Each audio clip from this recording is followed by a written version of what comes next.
Bike নিয়ে আজকে রওনা দিচ্ছি বরিশাল গ্রামের উদ্দেশ্যে। এখন বাজে সকাল 5:48, এখন বের হচ্ছি। আর কণ্ঠটা কিছুক্ষণ আগে ঘুম থেকে উঠলাম, কণ্ঠটা একটু ভাঙা ভাঙা মনে হতে পারে। তো চলুন, অনেকটা পথ আছে সামনে, যাওয়া যাক। বিসমিল্লাহ বলে শুরু করি।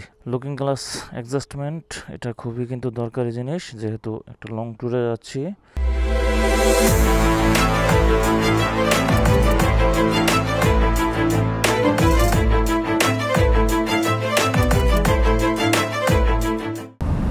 কি অবস্থা,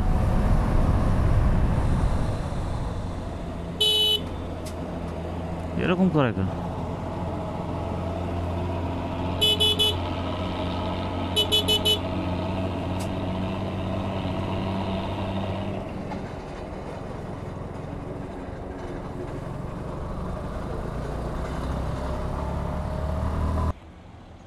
$1001, 7.95, ট্যাঙ্কি ফুল।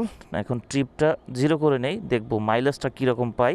আর আজকে আমি একাই যাচ্ছি, আমার নিজের গ্রামের বাড়ি, যেহেতু একটু কাজ আছে, কাজটা করে আসি আর একটু ঘুরেও আসি। সামনে 3টা দিন যেহেতু বন্ধ পেলাম। এই সেই মুক্তারপুর ব্রিজ, আর এই ব্রিজের নিচ দিয়েই বরিশালে যত লঞ্চ যাওয়া আসা করে।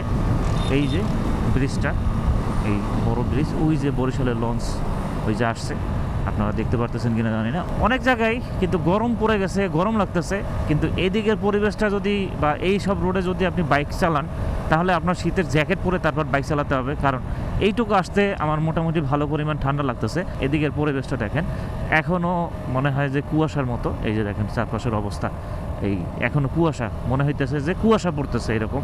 এইদিকের পরিবেশটা এত সুন্দর লাগতেছে এখন, মানে সকালের পরিবেশটা। কারণ গ্রামের সাইড গাছপালা যেখানে বেশি থাকে সেখানে কিন্তু পরিবেশটা খুবই ভালো থাকে, খুবই সুন্দর থাকে। আর স্টিলের ব্রিজের আরেকটা সমস্যা এই ব্রিজের, যেটা হলো খুবই পিছিল থাকে। যদি একবার ট্যাঙ্ক স্ল্যাপ হয় আর যদি একটু মানে 19-20 হয়ে যায় তাহলেই পড়ে যাবেন, কারণ এইটাতে এই শিশির পড়া হয়, শিশির পড়ার কারণে এটা খুবই পিছিল হয়ে যায়। আর মুন্সিগঞ্জের এই ব্রিজটাই হলো বড় একটা সমস্যা। এইটার কারণে এই বড় বড় গাড়িগুলো এই রাস্তা এখন পর্যন্ত ঢোকা শুরু হয় নাই, কিন্তু এই ব্রিজটা যদি কমপ্লিট হয়ে যায় তাহলে এই মুন্সিগঞ্জের এই রোডটা সম্পূর্ণ মানে একদম পুরা হাইওয়ে রাস্তা হয়ে যাবে। এই রাস্তাটা মামা এক্সপ্রেস মানে মামা পদ্মা সেতু যেতে একদম কাছে। যারা চট্টগ্রাম হয়ে আসেন, অনেকে ঢাকা ঢুকে যাত্রাবাড়ি হয়ে তারপর এই পোস্তাখোলা ব্রিজ পার হয়ে তারপর বের হতে হয়, কিন্তু এই রাস্তাটা দিয়ে খুব তাড়াতাড়ি সময়ের মধ্যে পদ্মা সেতু আর কি আসা যায়।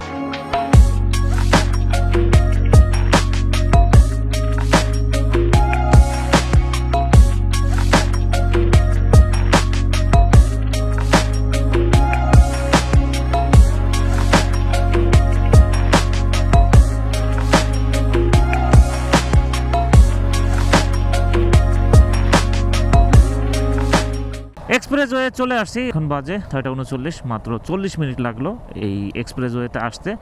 আর এখন একটা কড়া করে চা খাইতে হবে, নাস্তা করতে হবে। ফুল সম্পূর্ণ একটা রাত্রে মাত্র 2টা ঘন্টা ঘুমাইছি, 2টা ঘন্টাও না, মাত্র 1.5 ঘন্টার মতো ঘুমাইছি।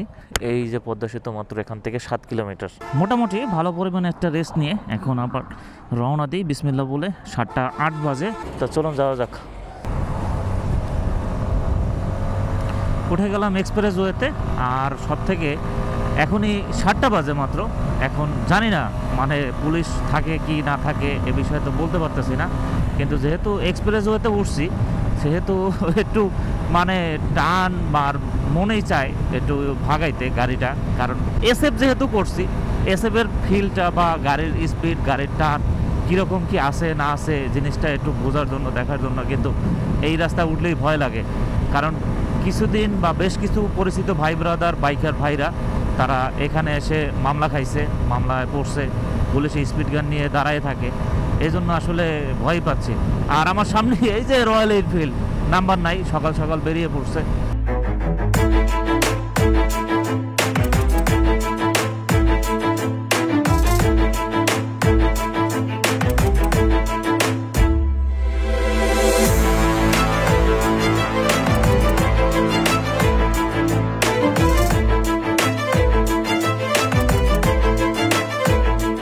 যেখানে দেখবেন যে অনেক সময় গাড়ি স্লো হয়ে যায়, তখনই উচিত মানে গাড়িটা স্লো টানা। এরকম আমি কয়েকবারই এই পদ্মা সেতুর এখান থেকে বাঁচতে পারছি। যেহেতু সামনে 3 দিন বন্ধ, এখন অনেক টিম, অনেক লোক এরা ট্যুরে যাবে। এই যে দেখেন বাইকের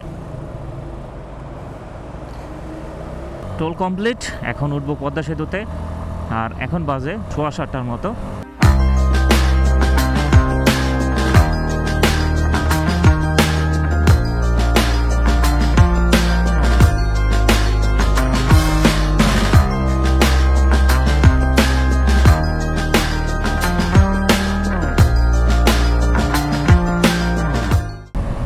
পদ্মা সেতু শেষ, এখন এক্সপ্রেসওয়ে শুরু, কিন্তু ভয়টা সামনে গিয়ে আবার স্পিড গান। আজকে খুবই ভয় লাগতেছে। আসার সময় এই পদ্মা সেতুর আশেপাশেই পুলিশ স্পিড গান নিয়ে বেশি বসে থাকে। যাওয়ার সময় যে কোন জায়গায় থাকে সেটা আসলে জানি না।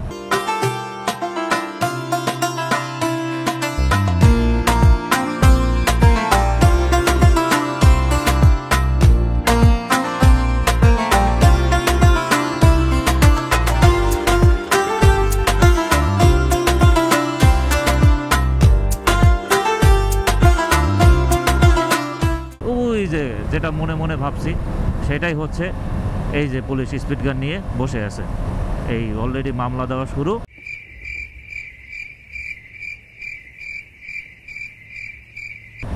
এখন মনে যেটা ভাবলাম এইটাই। এই সকালবেলা দেখেন 7:30 বাজে, 7:30 বাজে এই এখন পুলিশ স্পিড গান নিয়ে দাঁড়ায় আছে।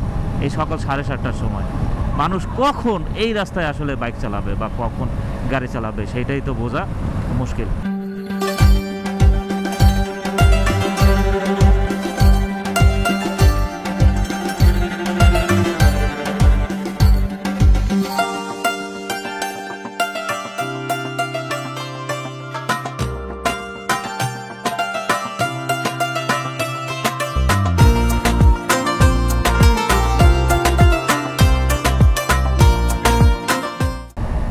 একটানে চলে আসলাম এক্সপ্রেসওয়ে টোল প্লাজা। একটা জিনিস আপনাদের দেখাই, এই ভাই ব্যাগ কই বাজছে, দেখেন কই বাজছে। এখন পিছনের ব্রেক লাইট পর্যন্ত দেখা যায় না, দেখেন নাম্বার প্লেট এবং ব্যাক লাইট কিছুই দেখা যায় না, ইন্ডিকেটারটা পর্যন্ত ঢাকা। এইরকমটা আসলে কখনোই করা উচিত না। এই যে দেখেন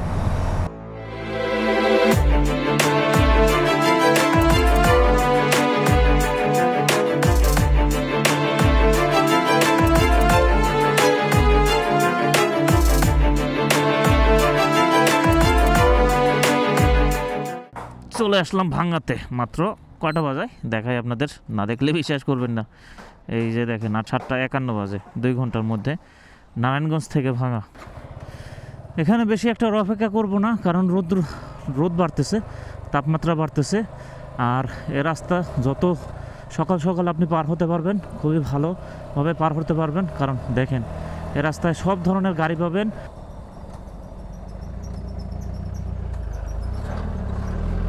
দুর্ঘটনা ঘটেছে,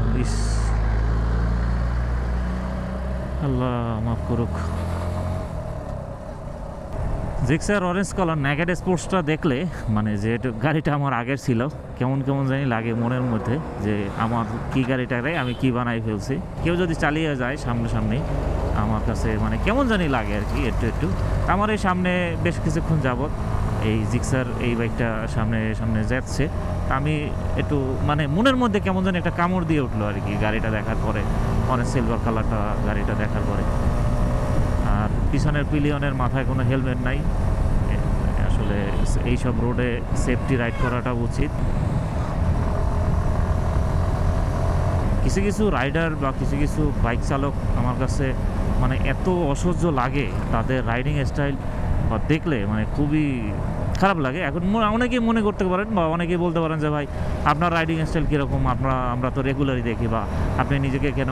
আসলে না, সব জিনিসের একটা লিমিটেশন আছে। আপনি একজন প্রফেশনাল রাইডার, সেটা আপনি বাইক কীভাবে চালাচ্ছেন সেটা দেখলেই কিন্তু বোঝা যাচ্ছে। তাই আপনি যখন প্রফেশনালভাবে যে কোনো একটা রাস্তায় বাইক চালাবেন তখন অবশ্যই আপনি সাইড ইন্ডিকেটার, তাছাড়া কোন জায়গায় কীরকম ইন্ডিকেটার দিতে হবে, কোন জায়গায় কীরকম কী ব্যবহার করতে হবে, এটা কিন্তু অবশ্যই পিছনে যে গাড়ি আছে তাদের কিন্তু একটা সিগন্যাল জানাতে হবে আপনি যদি সামনে থাকেন। এখন অনেকের দেখছি মানে ধুমধারেক্কা চালাতে থাকে, পিছনে কে আছে না আছে এরকম কোনো সিগন্যাল ওইরকম দিচ্ছে না বা ওইরকমভাবে দেয় না, যেটা আসলে খুবই খারাপ লাগে। আপনি সিগন্যাল দিবেন, সে এটা মানে মানলো না মানলো সেটা একদমই তার অভিরুচি, তার ব্যাপার। আপনাদের একটা বিষয় দেখানোর জন্য আবার ক্যামেরাটা অন করলাম। অনেকে এই যে দেখেন ডাবল ইন্ডিকেটারটা জ্বালাইয়ে, মানে ডাবল ইন্ডিকেটার হ্যাজাক সুইচটা জ্বালাইয়ে তারপর বাইক চালিয়ে থাকে। এখন এই জিনিসটা কেন এরকম করে থাকে মানে তারাই ভালো জানে। এই এমার্জেন্সি সুইচ কখন ব্যবহার করা হয়, এই হ্যাজার সুইচগুলো, এগুলো যখন আপনি কোনো এমার্জেন্সি থাকবেন তখন এই হ্যাজার সুইচগুলো আসলে ব্যবহার করা উচিত। ব্যাটারি চার্জ সম্পূর্ণ শেষ হওয়ার পরে ক্যামেরা অটোমেটিকলি বন্ধ হয়ে গেছে, টের পাই নাই। এই প্রথম আমার এই বাইকটার একটা না কতটুকু রাইড করলাম সেটা দেখাই। এই দেখেন 166 কিলোমিটার। ভাঙায় যখন আসছিলাম তখন ছিল 79 কিলোমিটারের মতো। তা 79 কিলোমিটার, সেখানে 20 আর 66, তা প্রায় 86 কিলোমিটার একটানা চালাইছি। অনেকেই বলছেন যে এরকম আসলে চালানো উচিত না, কিন্তু আপনি যদি আরপিএম মেনটেন করে চালাতে পারেন তাহলে আশা করি সেরকম কোনো সমস্যা হবে না। কিন্তু আমি একটানা এখন এই বরিশালের কাছাকাছি আছি। বরিশাল হয়তো আর 5 থেকে 6 মিনিট লাগবে এখান থেকে। লম্বা একটা ব্রেক নিলাম, ব্রেক নেওয়ার পরে এখন আবার রওনা দিব বরিশাল এই কাছাকাছি। বরিশাল শহরে কিন্তু চলে আসছি, এখন বাজে 10টা।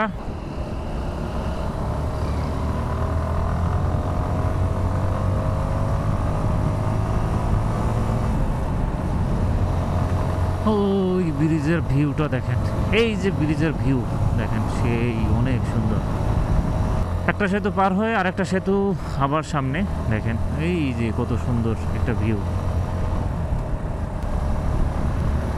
বরিশালে আসলে সেতুতে আপনি মুগ্ধ হয়ে যাবেন।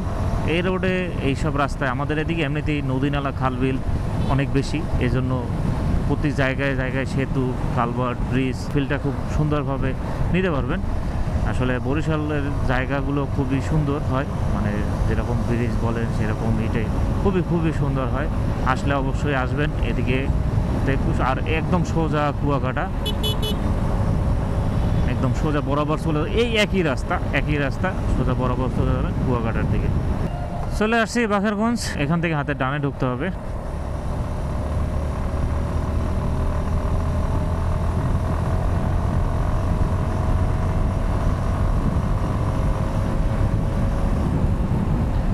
এই হলো আমাদের এলাকা শুরু, আর এইটা হলো আমাদের কলেজ। এই কলেজে আমি পড়াশোনা করছি, এই কলেজ থেকে আমি ইন্টারমিডিয়েট কমপ্লিট করছি। কিরে, কি অবস্থা? ভালো আছো? এই তো